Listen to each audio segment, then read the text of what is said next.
Hitler's crimes can never be justified and should never be forgotten.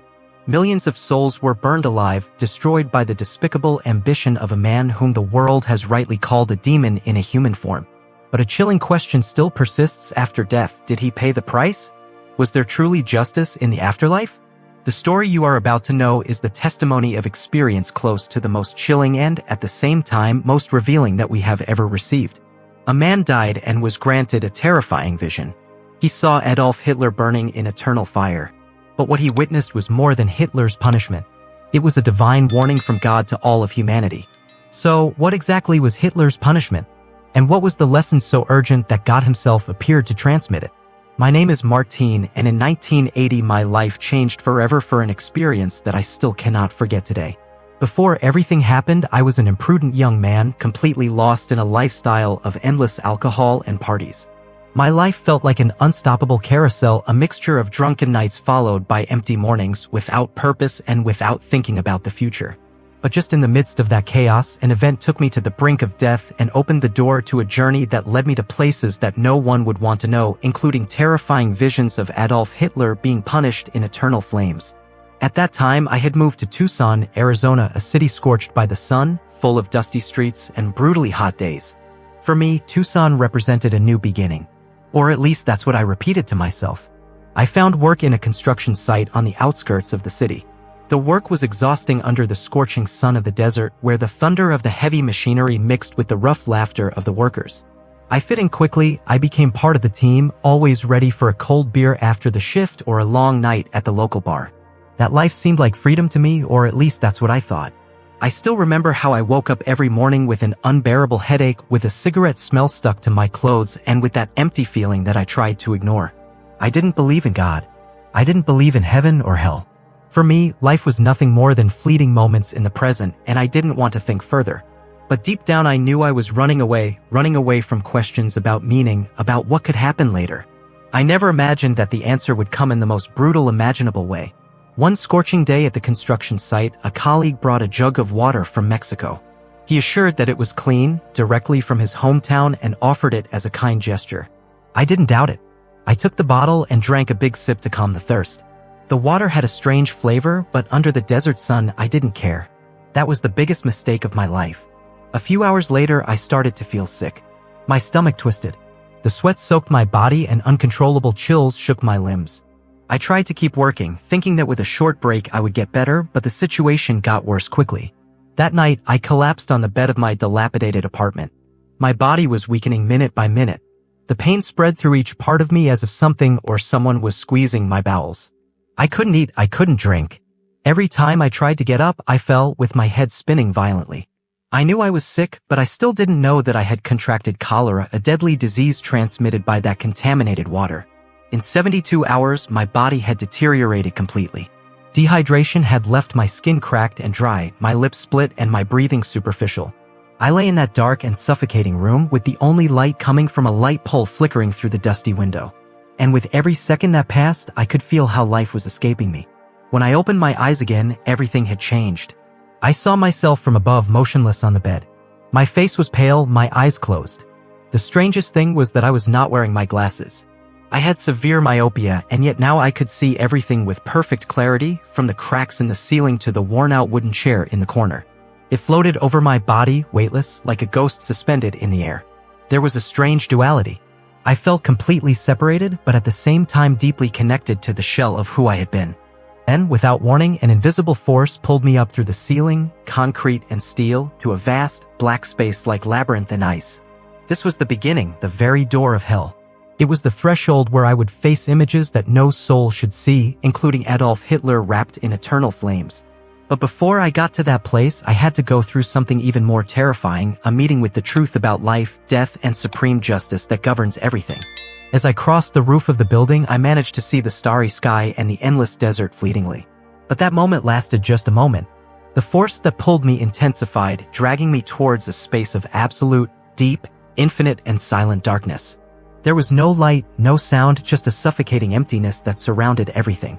Then a voice spoke, not through my ears, but directly in my consciousness. It flowed inside me like a river, clear and calm, but loaded with indisputable authority. It did not speak with emotion, but with a depth that crossed the soul. The voice began to reveal the mysteries of life, the questions that I had always fled during my years of imprudence. Why is there so much suffering in the world? Why does evil exist? Why do people hurt each other?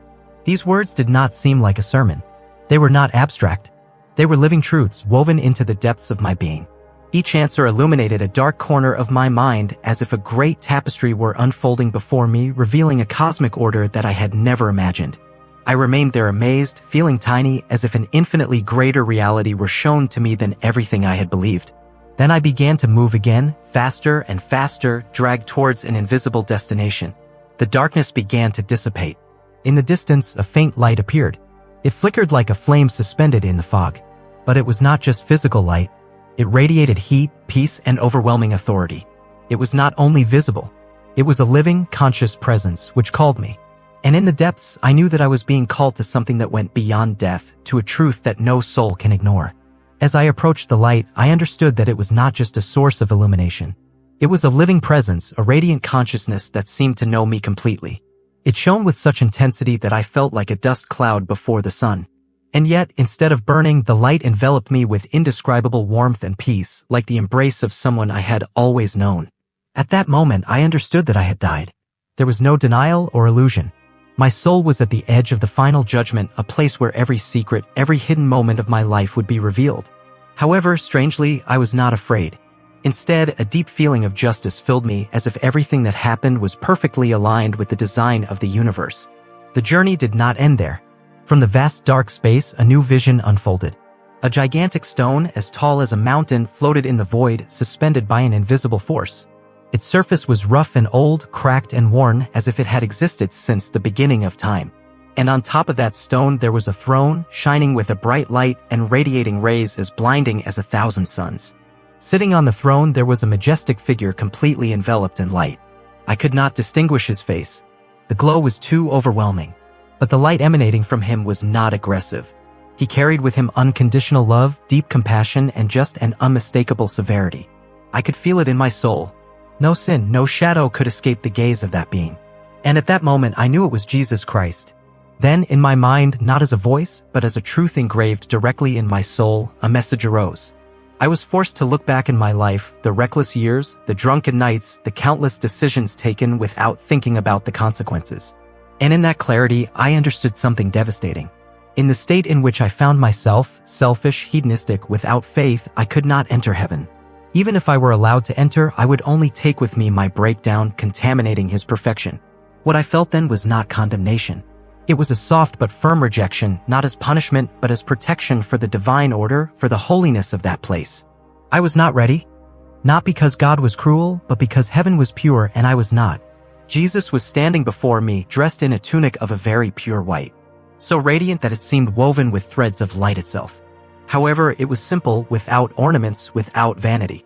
Then he extended his hand, and from inside his tunic he took out a set of keys, strange and bright keys with a soft shine.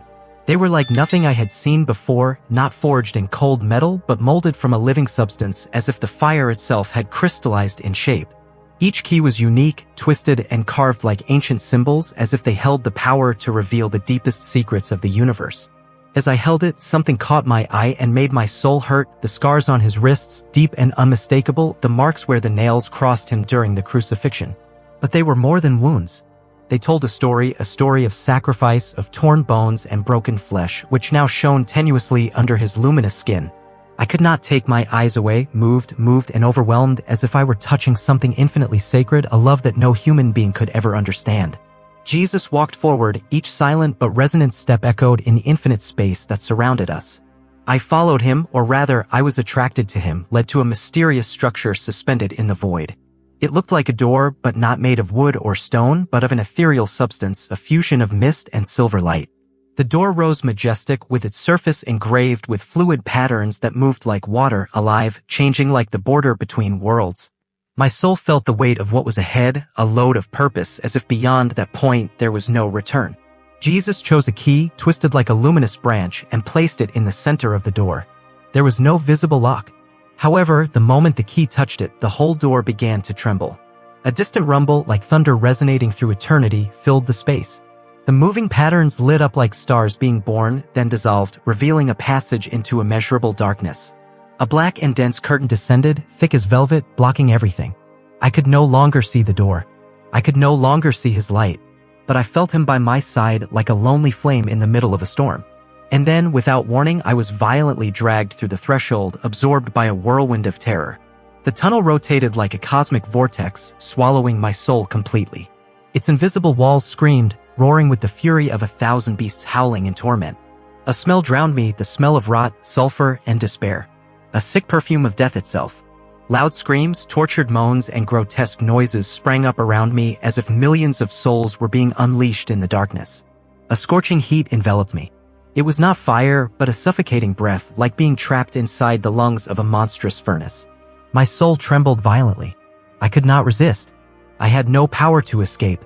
I was simply dragged, turning hopelessly in the storm like a torn leaf lost in a hurricane of condemnation.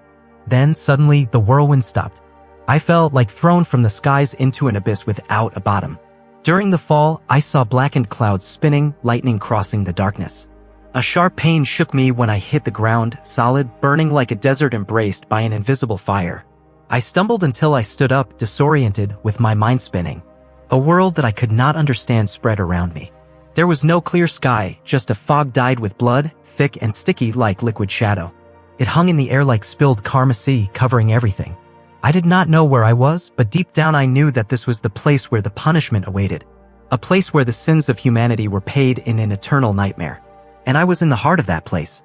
As soon as I incorporated myself from the scorching ground, surrounded by that red mist that covered this alien world, a growing terror arose in my soul. The fog began to withdraw, revealing a desolate landscape. The earth under my feet was dry and cracked as if it had been burned for centuries. From deep cracks in the ground sprang a faint red light, like the throbbing veins of a dying beast. There were no trees, no sky, only a Carmesy docile above, like blood coagulated frozen in clouds. I stayed there, perplexed, with my spirit trembling, trying to understand where I was. Then, in the distance, I heard steps, not one, but dozens, hundreds, running towards me. Before I could react, a crowd emerged as if they had emerged from the ground itself. They touched my shoulder, greeted me with smiles and family warmth, like friends lost a long time ago. But when I looked at their faces, my heart shrank. Some looked like people I had met in life, an uncle who died years ago, a friend from high school who died in an accident. Others looked disturbingly like still-alive people, colleagues from the construction site, the canteen of my favorite bar. Their smiles were welcoming but wrong. I looked closer and a chill ran down my back. Their eyes were not human. They shone with a cold golden light. Reptilian eyes with narrow and trembling pupils. Their smiles were crooked, stretched too much, as if they had been painted with trembling hands. I backed away, horrified, as the crowd began to transform. They were not my friends. They were not anyone I knew. They were monsters, distorted, rotting like forgotten plants abandoned in the dark. Their skin came off in patches, protruding from open wounds. Their nails had become twisted claws. The smell, a nauseating mixture of sulfur and rotten meat, was so overwhelming that I almost fainted. Before I could escape, they threw themselves at me like hungry beasts. Claws tore my chest, not my physical body, but my soul. However, I felt each cut as if it were made of meat. Others held my ankles and tried to drag me under the ground. I debated, but they were too strong. Their wheezes and screams were mixed in a symphony of madness that destroyed my senses. I felt that they tore me soul by soul as if my very essence was being divided. Each scratch burned like fire. In my panic, I tried to think in the light of Jesus. But in this place, in this well of torment, hope seemed extinguished. Then, suddenly, as if responding to an invisible order, the creatures stopped. They whistled and withdrew, sliding back into the shadows. I was collapsed on the burning ground, trembling. From among the dark crowd, a figure emerged. Almost 2 meters high, twisted and monstrous. It was part man, part beast. His skin was oily gray, shining like spilled gasoline. His head was deformed, without hair, covered with scars like a map of pain. His arms were grotesquely long, ending in claws that shone in the red fog. He did not speak, but he made signs for me to follow him. He did not want. Everything in me shouted that I should run, but something, some force that could not resist, forced me to advance as if there was no choice in that place. I followed the creature, his steps resonating like hammers hitting stone, while I advanced in silence by his side like a shadow guided to the unknown. As we went deeper, I realized that I had just come out of a cube, a perfectly square structure about 3 meters by 3, made of a strange material, half translucent and half deep black, as if it had been forged from a fusion between light and shadow. Around mine there were hundreds, thousands of other cubes stacked one on top of each other and embedded in a huge wall, forming a twisted labyrinth like the paintings of a gigantic and deformed Rubik's Cube. Each cube shone with a faint and flickering light, not of the kind that brings hope, but of the kind that whispers storm, like a smoking ember that flickers in the eternal darkness.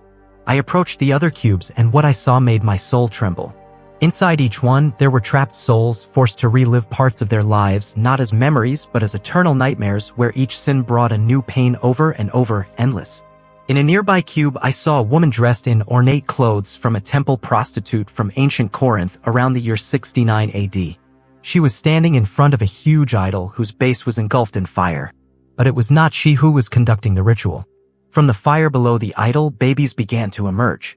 The same children that she had sacrificed in brutal ceremonies, thrown into the flames in the name of false gods.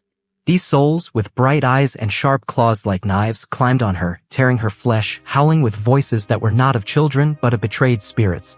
She tried to flee, but the cube was too small. The fire increased, burning her from the inside as if each cry, each claw, each flame were the price of the lives she had destroyed. I felt my stomach twisting, although I had no body to feel it. This was not punishment as I had imagined. It was justice in its rawest and most terrifying form.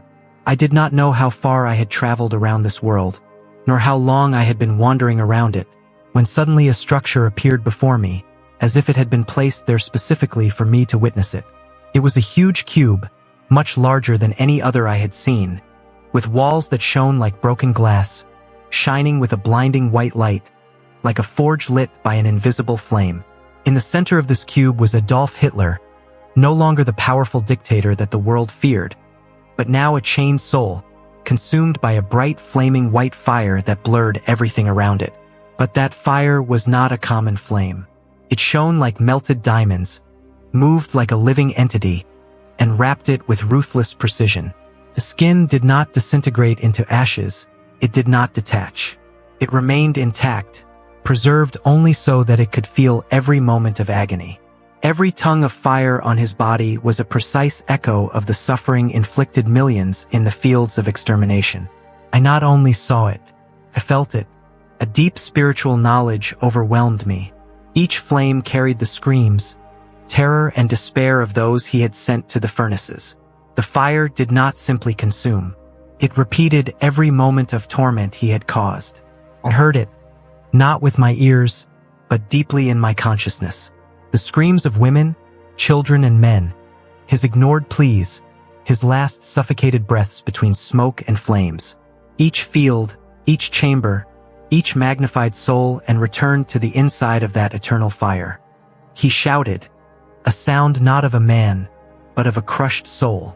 But his screams were swallowed by the roar of the flames, an implacable symphony of justice. His body was incinerated, his bones reduced to ashes in an instant, only to be restored immediately, whole again, ready to bear it all one more time. I saw him shake, raise his arms as if to start the fire. But the cube was an endless prison. Its shiny walls reflected his twisted face, each line engraved with rage, despair, and futility. His eyes, lit with fury and despair, looked into the void, still defiant, as if he believed he could resist fate. But there was no mercy, no escape, no forgiveness. Each moment in the flames was a divine reminder that no atrocity is left unanswered. He could feel the cold justice of punishment, as if the universe had been designed so that no pain was forgotten, no blood was ever ignored. I was there trembling, with my soul divided between two emotions. A part of me was moved by how precise justice could be. Each flame, each scream perfectly measured to match the weight of his crimes. Without errors, without indulgence, only truth, raw and eternal. But another part of me shrank before the pure brutality of all this. The fire did not cease, the pain did not stop, and the endless cycle of destruction and rebirth assured that he would suffer for all eternity. I once made fun of the idea of eternal consequences. I lived without beliefs, without reverence, but now, standing before this eternal court, I understood a truth that I could never deny again. Each action in life has eternal weight, and the most horrendous crimes demand the most horrendous punishments. Panic invaded me like a giant wave, swallowing every thought and every breath of reason. I didn't know where to run, what to do. My soul trembled violently, and in that abyss of despair, a single name exploded inside me, over and over again, like a fragile rope that I clung to in the storm. Jesus, Jesus, Jesus. I repeated it so fast that the syllables merged into a desperate and throbbing plea. A thread of hope, stretched but still firm. Then, behind me, a sound was heard, not the whistling of demons, but the heavy and thunderous sound of steps hitting the scorched ground. Each step reverberated like a drum of liberation, breaking the suffocating atmosphere. I was too terrified to turn, fearing a new punishment or a more frightening creature. But when the steps approached, something changed. The grotesque creatures around me froze, their whistles silenced by a deep fear. One by one, they withdrew, sliding into the shadows like beasts fleeing the light. From among them emerged a huge entity wrapped in a purple whirlwind, its face spinning like a vortex. That face oscillated between disturbing beauty and monstrous deformity. But when the steps approached, even that abomination bowed its head and disappeared in the darkness, as if it had been banished by a sacred force. And then I felt it, a presence more powerful than words, more comforting than any hug. An invisible force surrounded me, lifting me from the scorching ground with soft but firm hands. I opened my spiritual eyes, and there he was, a figure dressed in radiant light, brighter than the sun in a midnight sky. I could not see his face clearly, but I knew with absolute certainty that it was Jesus. He did not speak. He did not need it. His silence had more power than all the words in the world, as if every question I ever had was already answered in his presence. Without judgment, without anger, he raised me like a father who takes a lost child home, and we ascended through the air, leaving behind the terrible dome of the storm. Below us I saw it, an abyss without a bottom, vast and black, devouring all light. Screams sprang from its depths, howls of millions of souls trapped in eternal agony. But I was not afraid. His presence was my shield,